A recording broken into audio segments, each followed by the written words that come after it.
మీ పేరు 3 అక్షరాలు. మొదటి అక్షరం ఏతో స్టార్ట్ అవుతుంది. You're the only daughter to your parents. మీకు కుక్క పిల్లలంటే ఇష్టం. మీకు కూడా ఒకటి ఉంది. మీ ఫేవరెట్ నంబర్ 7. మీ favourite hero Chiranjeevi and colour black. మీ బాడీ మీద మొత్తం 3 పుట్టుమచ్చలున్నాయి.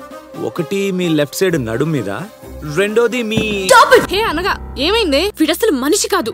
He's a monster. He's telling each and everything about me. అయితే వీడు నిన్ను కూడా ఏడిపించాడు అన్నమాట. ఏడిపించడం ఏంటి? He's Vikrant, our college genius and my best friend. వీడు అనుకుంటే ఏడిపించిన వాళ్ళు అంటూ లేరు. ఇంతకేం చేసావురా? యాక్చువల్లీ మేడం ఎంట్రీ ఇవ్వడమే ఓ యాక్షన్ సీక్వెన్స్ లా ఇచ్చారు. సో మన ఇంట్రో కూడా ఆ రేంజ్ లో ఉండాలని ఇదంతా ప్లాన్ చేశా. మీరు రాగానే మీ కార్ నంబర్ ప్లేట్ తో మీ ఫుల్ నేమ్ తెలిసింది, మీ నేమ్ తో మీ ఫేస్బుక్ ఐడి తెలిసింది. ఇప్పుడు నేను చెప్పిన డీటెయిల్స్ అన్ని మీ ఫేస్బుక్ లో మీరు పోస్ట్ చేసినవే. God, you scared the hell out of me. ఇలాంటి వాడిని నేను ఎక్కడా చూడలేదు.